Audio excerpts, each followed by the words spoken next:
So if you still want to wait for someone to determine for you when you want to saturate yourself with strength, and the devil is working 24/7 to make sure he takes you down. Everyone has a wilderness experience, and the Lord determines how long you take there. For Israel, it was 430 years in Egypt in bondage. No amount of fasting was going to reduce it. Fasting would only strengthen them to finish those years. So you don't fast to twist God. You fast to get strength to continue with the war. Because every single day is a countdown to victory. If God apportioned, you will be there 20 years. Every single day reduces the 20 years. When Job arose, he said, when he arose, he tore his robe, shaved his head, he fell to the ground and worshipped. He didn't fall to the ground to cry. He fell to the ground to do what? Worship.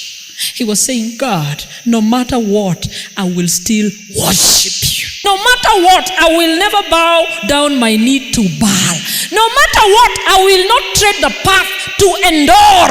No matter what, I will never decide I'm going to see someone who prays for people in Kibera slums. And he said, naked I came from my mother's womb, and naked shall I return there.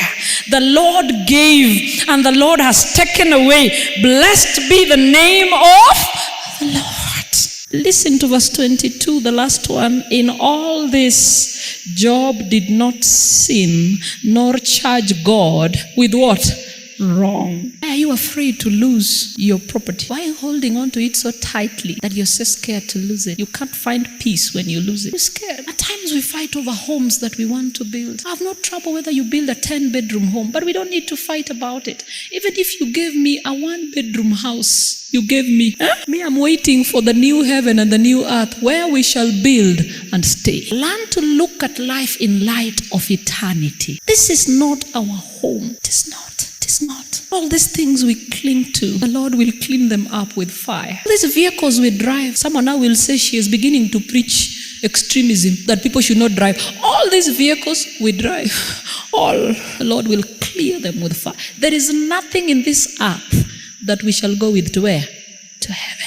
If the Lord permits that we lose them, circumstances beyond us to understand, do not forsake God. Bow down to worship. If there's a moment you should worship God, it is in your worst moment.